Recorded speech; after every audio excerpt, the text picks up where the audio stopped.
اعوذ باللہ من الشیطان الرجیم، بسم اللہ الرحمن الرحیم۔ آپ کے اسلام چینل میں ایک دفعہ پھر آپ کو خوش آمدید کہتی ہوں۔ امید آپ سب خیریت سے ہوں گے۔ ویڈیو کا باقاعدہ آغاز کرنے سے پہلے ہر دفعہ کی طرح یہ آپ سے درخواست کی جاتی ہے کہ ویڈیو کو پورا دیکھا اور سنا کریں تاکہ آپ اس پر عمل کر کے پورا مستفید ہو سکیں۔ اس کے علاوہ اپنے اسلام چینل کو لائک کریں، سبسکرائب کریں اور بیل آئیکن دبانا مت بھولیں۔ میرے دیکھنے اور سننے والوں، آج کل ایسے حالات جا رہے ہیں کہ ہر کوئی بندہ پریشان حال ہے، کوئی بھی بہت زیادہ خوشحال نہیں نظر آتا۔ کوئی پیسوں کے معاملے میں پریشان ہے تو کوئی اولاد کے معاملے میں پریشان ہے، کسی کو کوئی پریشانی لاحق ہے جن کے کاروبار نہیں چل رہے ہوتے یا جن کے کاروبار ہوتے ہی نہیں ہیں، جن کے پاس کوئی کام نہیں ہوتا۔ گھر میں کھانے والے بہت ہوتے ہیں لیکن کمانے والا صرف ایک ہوتا ہے، یا کمانے والا کئی دفعہ ایسا ہوتا ہے کہ گھر میں کمانے والا کوئی بھی نہیں ہوتا اور بہت مشکل حالات سے گزرے ہوتے ہیں لوگ۔ کچھ ایسے سفید پوش لوگ بھی ہیں جو سب کو بتا نہیں سکتے، کسی کے آگے ہاتھ پھیلا نہیں سکتے، سوائے اللہ کے محتاج ہوتے ہیں وہ۔ اور اللہ کی محتاجی ہی اللہ تعالیٰ ہمیں اپنا محتاج رکھے، اللہ کی محتاجی پہ ہی بہتری ہے۔ اللہ تعالیٰ ہمیں کسی بھی انسان کا محتاج نہ رکھے۔ اللہ تعالیٰ ہم سب پہ اپنی رحمتیں کریں۔ اللہ تعالیٰ ہم سب کو اپنے خزانوں میں سے ہمیں عطا کریں تو وہی ہمیں برکت والا ملے گا۔ اگر ہم لوگوں کے سامنے ہاتھ پھیلاتے رہیں گے، اور اللہ تعالیٰ بھی اس چیز سے ناراض ہوتے ہیں کہ اگر آپ خود کما سکتے ہیں، خود کر سکتے ہیں، کوشش کیوں نہیں کرتا انسان؟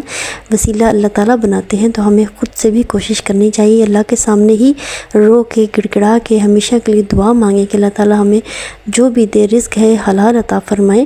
اس کے علاوہ کچھ لوگوں کے گھروں میں ایسی پریشانی ہوتی ہے کہ جن کی فرمانبردار اولاد نہیں نکلتی، وہ لوگ خود بہت اچھے ہوتے ہیں لیکن ان کی اولاد نافرمان نکلتی ہیں، چاہے وہ بیٹے ہوں یا بیٹیاں ہوں، یا پھر کچھ گھروں میں بیٹیاں ایسی ہوتی ہیں جو بن بیاہی بیٹھی رہتی ہیں، ان کی عمریں ہونے لگ پڑتی ہیں کہ جن کی وجہ سے ان کے رشتے نہیں آتے۔ کچھ گھروں میں ایسے حالات بن جاتے ہیں کہ لوگ بہت پریشان ہوتے ہیں اور اپنی بیٹیوں کو پھر جو بھی ان کا کوئی رشتہ مانگے، یعنی کہ وہ نہیں دیکھتے، کوئی عمر کا فرق نہیں دیکھتے، یا بالکل خراب رشتہ ہو جاتا ہے ان سے اور پھر بعد میں پچھتاتے ہیں۔ پھر ایسے گھروں میں بھی بہت زیادہ آگے چل کے پریشانیاں بنتی ہیں۔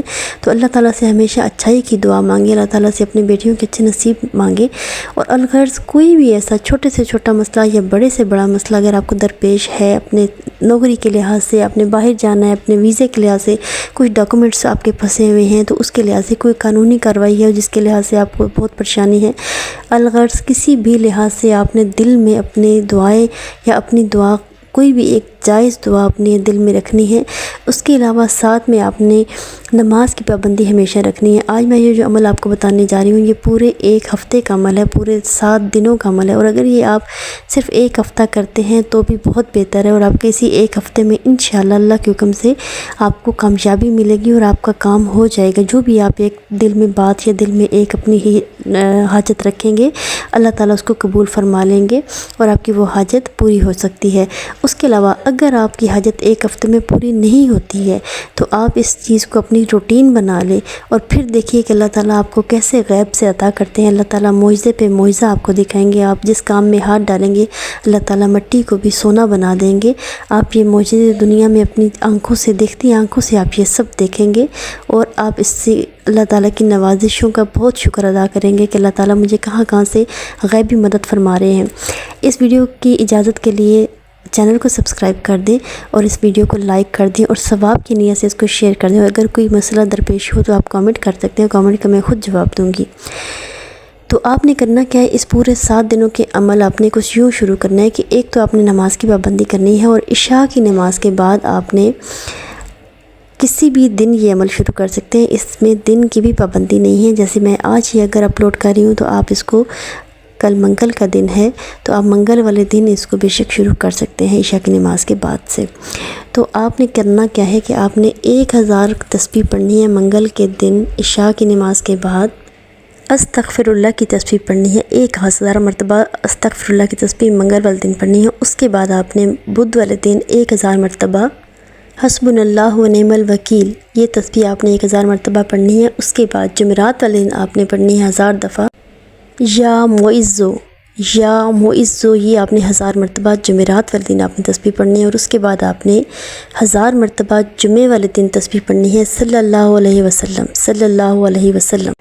اس کے بعد ہفتہ کے دن اسی طرح عشاء کی نماز کے بعد 1000 مرتبہ آپ نے پڑھنا ہے یا ذل جلال والاکرام، یا ذل جلال والاکرام۔ اس کے علاوہ اس کے بعد آپ نے اتوار والے دن یعنی سنڈے کے دن آپ نے تسبیح پڑھنی ہے یا حیو یا قیوم، یا حیو یا قیوم 1000 مرتبہ اسی طرح آپ نے عشاء کی نماز یہ پڑھنی ہے، تسبیح عشاء کی نماز کے بعد۔ اس کے بعد آپ نے منڈے کو پڑھنا ہے، یعنی سوموار والے دن منڈے کو آپ نے تسبیح 1000 دفعہ پڑھنی ہے۔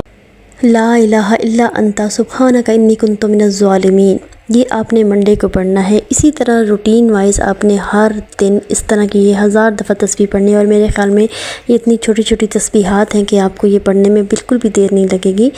یاد رکھیے گا ان تسبیحات کو پڑھنے سے پہلے اول و آخر آپ نے 1 مرتبہ، 3 مرتبہ یا 5 مرتبہ یا 7 مرتبہ جتنا آپ پڑھ سکیں، لیکن طاق اعداد میں درود ابراہیمی بھی پڑھنا ہے۔ آپ یہ 7 دن یہ عمل کر کے دیکھیں، اور اپنی کوئی بھی نیک حاجت، جائز حاجت آپ اپنے اللہ تعالیٰ کے سامنے رکھ کے دیکھیں، انشاءاللہ اللہ کے حبیب کے صدقے آپ کی وہ حاجت ضرور پوری ہوگی۔ اب پلیز اسلامک چینل کو لائک کریں، سبسکرائب کریں، بیل آئیکن دبانا مت بھولیں، دعا میں بہن کو بھی یاد رکھا کریں۔ اللہ حافظ۔